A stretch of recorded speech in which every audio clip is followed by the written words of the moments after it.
public houses, tavern gardens, supper rooms and cellars, where free entertainment was provided along with food and drink.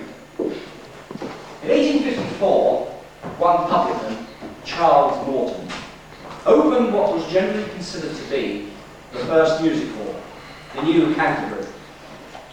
Food and drink and entertainment still went together, but the charge for the entertainment was formalised, and so began the shift from saloon and supper room entertainment to the music hall proper. Now every night was Saturday night at the Alhambra and the Hippodrome.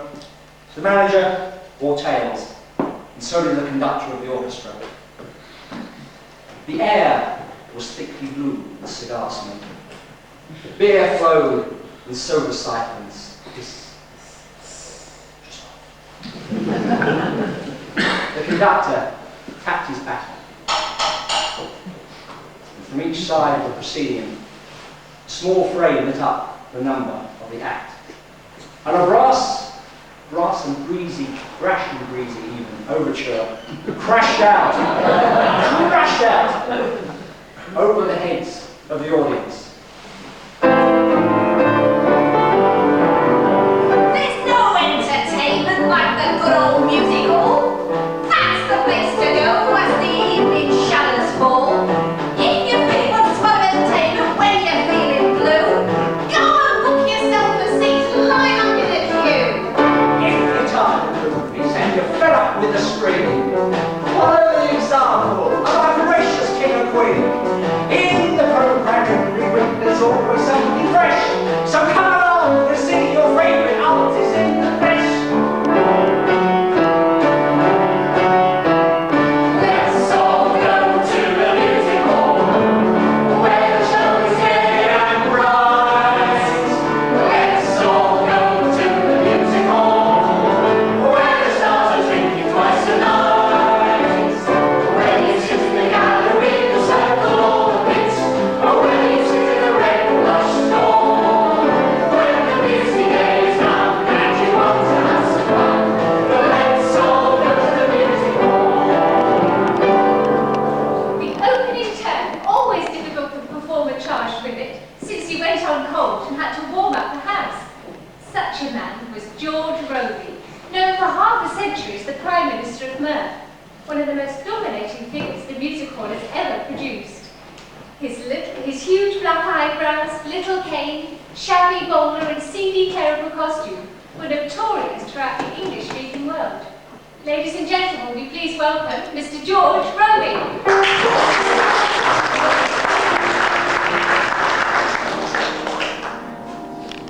Now, great Aunt Rebecca is rich. She's the Dowager Duchess of Diddle. When she dies, I inherit $1 million or so. But the old girl's as fit as a fiddle. Whilst gunning the moors on the 12th, in a quiet, lonely spot by the sea, I saw someone there by the cliff. I declare 'twas the Dowager Duchess of D. At that critical moment, some birds came in sight. So I out with my gun and I placed left and right, and I nearly hit Auntie. Yes, nearly, not quite. And bang went the chance of a lifetime. Now the wife and her mother last June went to stay with the Marquis de Caxi. It was such a long way and they hadn't the pay, so I saw them take off in a taxi. At somewhere about 10 o'clock came a telegram, heavens alive. Poor dear Ma and the wife, fearful smash, loss of life, total wreck of the 845. It was a terrible crash, 80 passengers slain, and I manfully struggled my tears to restrain. And the ghastly news reached me, they both missed the train. Bang went the chance of a lifetime. Once I courted a sweet winsome wench. She was 19 and also an heiress. It's nice when a girl is a Venus galore and also a millionaire. I wooed her I wooed her, I won. My darling, she said, I am thine. She swore she'd be true, so I said I would too. What do you think? I thought it was fine. My sweet hyacinth, fairest of flowers that blow, with a millionaire pal in Chicago, whatever. So I put up the bands, then the wife got to know, and bang went the chance of a lifetime.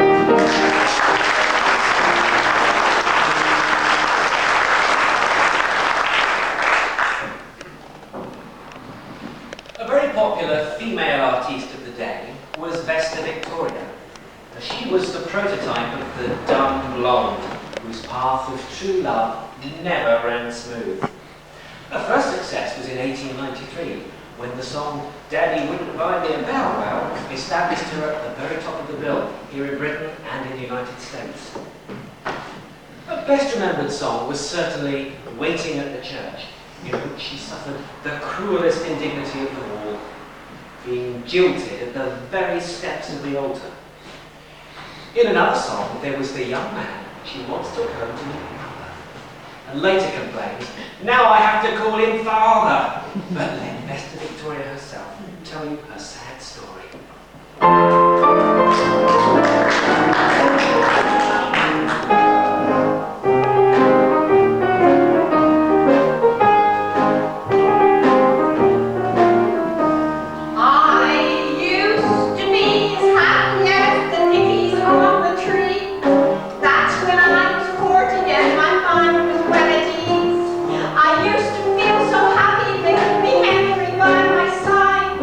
Looking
and an overstuffed Edwardian waiter. At Liverpudlian, Bennett revelled in the absurd, with manic parodies of famous songs and poems. The green eye of the little yellow god, for instance, was never quite the same after the Bennett version, the green tie of the little yellow dog. He was billed as almost a gentleman, and he was, almost. Ladies and gentlemen, please welcome Mr. Billy Bennett.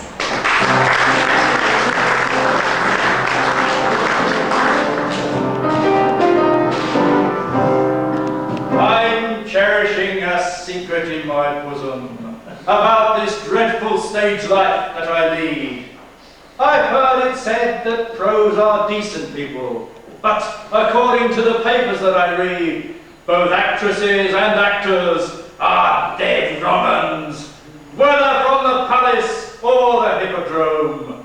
The chaps I meet outside know I'm an actor, but I don't breathe a word of it at home, because my mother doesn't know I'm on the stage. It would break her poor old heart if she found out. She knows I'm a deserter from the Scottish Fusiliers. She knows I stole a blind man's can that got me 7 years. She knows I'm being connected with a gang of West End pests, and the police had me twice inside the cage. She knows that I am a deserter, but my mother doesn't know I'm on the stage. Sometimes she sees the powder on my clothing, and then it's such a nuisance to explain. If she thought it was powder, she would go crazy. Of course, I have to tell her, it's cocaine. One day she met me out with Gladys Cooper, and she started screaming, murder and police, and would have caused such a scene in public. I had to tell her the girl was Crippin's niece, because my mother doesn't know I'm on the stage. And when I draw £600 a week, if she knew where it came from, she'd shoot me like a dog. Ah, thank you.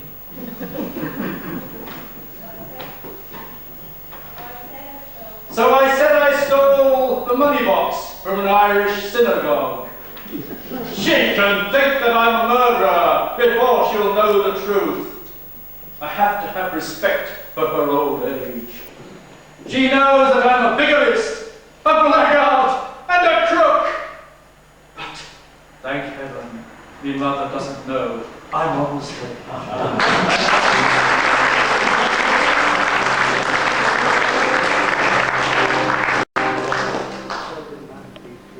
Daddy, would you buy me a bow wow? Bow wow. Daddy, would you buy me a bow wow? Bow wow. I've got a little cat, and I'm very fond of that, but I'd rather have a bow wow wow. I love my little cat, I do. His fur is oh so warm. He comes each day with me to school and sits upon the form. When teacher says, why do you bring that little pet of yours? I tell her that I bring along my cat with me because Daddy wouldn't buy me a bow wow. Daddy wouldn't buy me a bow wow. I've got a little cat, and I'm very fond of that, but I'd rather have a bow wow.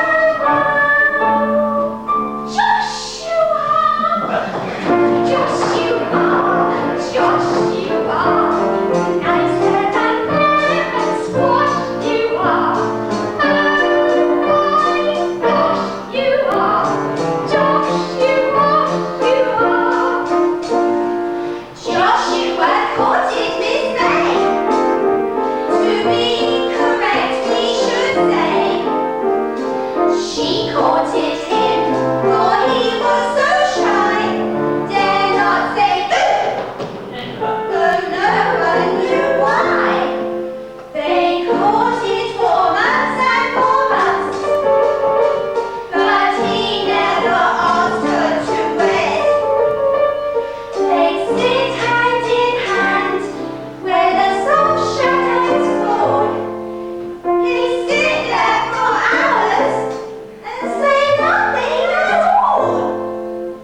immaculately dressed and in the height of fashion, in suits, military uniform, policeman or priest.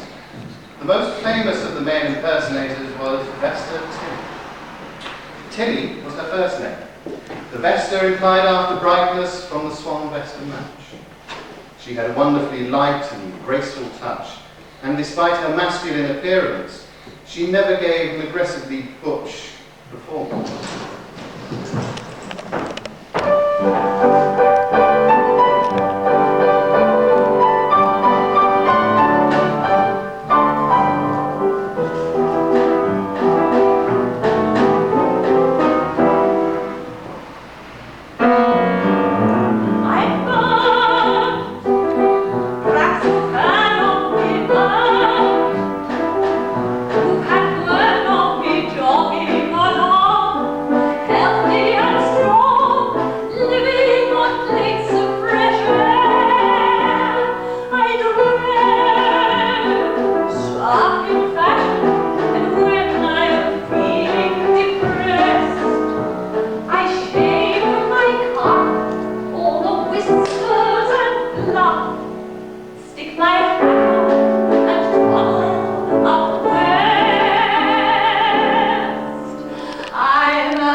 Shakespeare wrote a lot of plays. tragedies of olden days, wrote in a manner far from gay. Often it occurs to me how much brighter they would be written in a music hall-y way. Take to be or not to be, and its famed soliloquy. Nowadays, the point it seems to miss. But revise the words a bit, put a catchy tune to it, and Hamlet's speech would turn out just like this. To be or not to be, to be or not to be. If I live, oh finger I must win. If I die, I shall be along to bed. Oh, to be or not to be, I'm fairly up a tree. If I die, where do I go? Even John Moore doesn't know. Or to be or not to be. Here, take another Shakespeare play. Fairly brutal, I'm afraid. One wish and oh, Shylock plays a leading part. I'll get it right. He's the Jew, of course you know, who from young Antonio claimed a pound of flesh cut from his heart. Anger flashing in his eyes, curse the Christian dog, he cries. I shall have my pound of flesh this day. How much nicer it would be if instead of tragedy, Shylock to Antonio did say, oh, Antonio, you have to pay. Oh, you lost Romeo, I'll have my own Rio. I'll have that pound of flesh cut from your heart, and I'll walk it round that opens up round on the ice cream cart. Last, a character I'll quote from a play of what Shakespeare wrote, King Edward VIII, a wicked lot. Half a dozen wives had he, wed with one he couldn't agree. He divorced her, and a fresh one got. Till at last, in righteous wrath, Wolsey called out, by my troth, this man's a libertine! Off with his head! But his Majesty explains, in the music halls today, Wolsey would have simply winked and said, oh, it's a different wife again, with different hair, different nose, different eyes, different toes. Hello, hello, hello. To me it's getting, he's tickled the chin of Anne Boleyn. It's a different wife again. Thank you.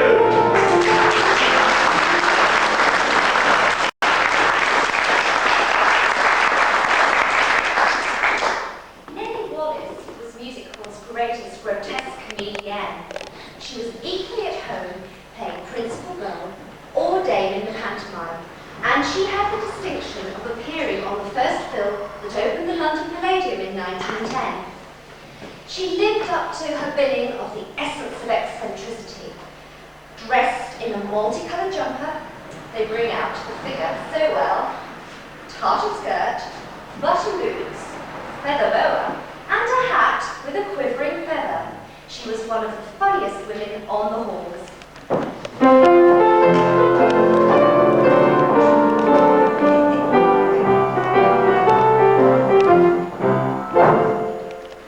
Now, my sister's daughter, Elizabeth May, she's going to get married next Sunday, they say. Now, what can I buy her? Oh, she's such a nice girl. I thought a piano would do very well. I saw one today. Only £95. A really good piano, I'll have it sent round. And yet I don't know. And yet I don't know. I think she's the rottenest player I know. And if she keeps thumping out that maiden's prayer, her husband might kill his young bride, and so there. I won't buy the piano. not that I'm mean. I think I shall send her a sewing machine. And yet I don't know. And yet I don't know. A sewing machine costs a tenner or so. And a tenner would buy lots of needles and thread and things that are handmade are best, so it's said. It's not that I'm mingy, though I'm half Scotch. I know what I'll buy her. An Ingersoll watch. And yet I don't know. And yet I don't know. In 5 or 6 years they're too fast or too slow. And then when she's 70, well, that's if she's spare. It'll cost her a fortune in being repaired. Or else she'll have pawned it and lost it, so there. I know what I'll buy her. A jumper to wear. And yet I don't know. And yet I don't know. Girls won't wear jumpers in 10 years or so. Besides, she might start getting fat before long. In fact, girls in jumpers show too much on body.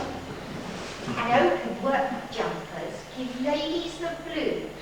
I'll buy her some handkerchiefs. That's what I'll do. And yet I don't know. And yet I don't know. Good hankies cost 12 bob a dozen or so. And 12 bob's too much for a poor anti-con. And anything does to blow your nose on. And talking of noses, hers is red enough. I know what I'll buy her. A nice powder puff. Well, you can't powder your nose with a grand piano, nor yet with a sewing machine.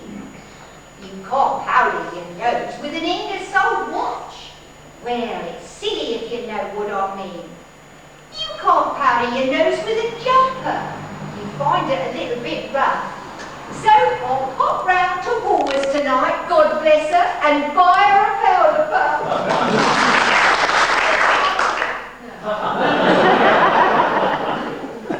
And yet I don't know. Sixpence halfpence don't grow in backyards. So I don't think I'll buy her a powder puff. I'll send her my kindest regards.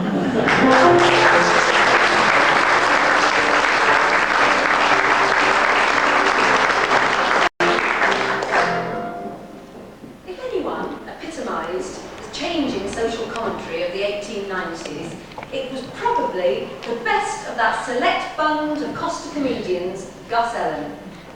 Born in Pimlico, London in July 1862, Gus was born to entertain. Firstly, as a street busker, dancing and singing to a barrel organ in the Strand. Like so many others, Gus started as a pub singer, who then moved on to black-faced minstrel shows.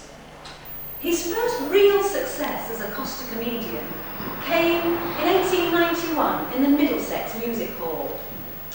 In one of his most famous songs, Gus looks at the tension between daily life in the West End and the ideal garden state.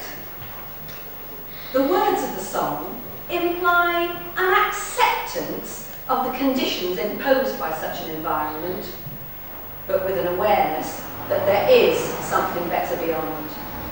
Ladies and gentlemen, Mr. Gus Ellen sings If It Wasn't for the Houses in Between.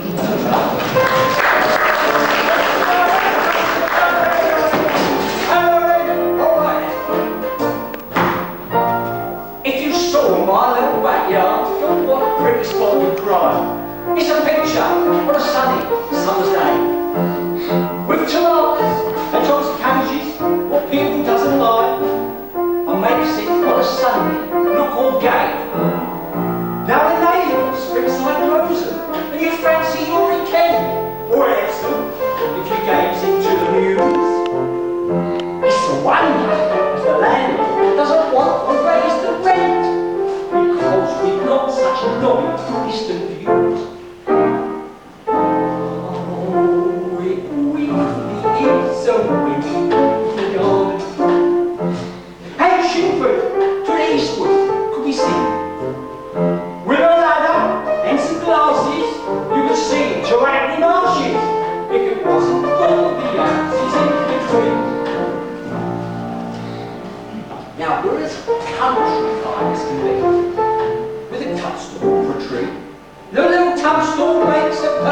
little style. Every time the blooming clock strikes, there's a cuckoo, it seems to me. And I'm let out to Leather Lane a mile. Now with lovers and with radishes, what ain't any sale? The backyard looks a perfect mass of blue. And I've made a little B.I. with some beetles in a bow.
She chose Mari because she liked it, and Lloyd after Lloyd's weekly news.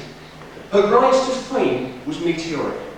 By 1891, she was appearing in 4 or 5 London halls a night, earning £100 a week, and still only 21. She specialised in cheeky girls' songs, such as "She Never Had a Ticket Punched Before." That much you will. She established a reputation for bloominess. Such was the strict moral code at that time that she was excluded from the Royal Command performance of 1912. She died on the 12th of October 1922, aged 52. It is estimated that some 10,000 people lined the streets for her funeral.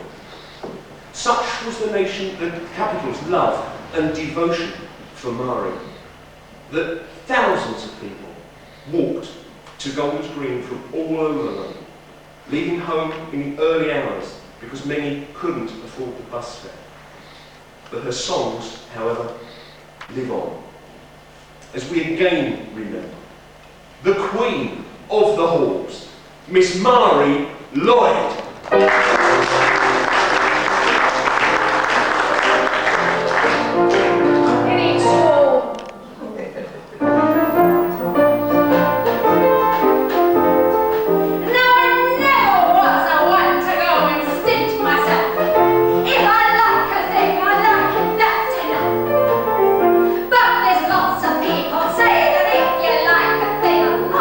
It'll grow on you and all that sort of stuff.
trifles go wrong.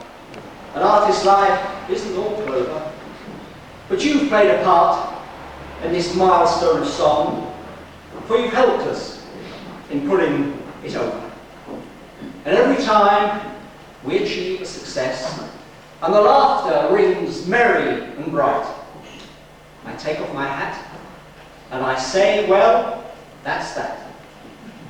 I think I shall sleep well tonight.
They disappear, they don't hear what I have to say. I hope someone will relay it to them that they've done it again. This is been stupendous this evening.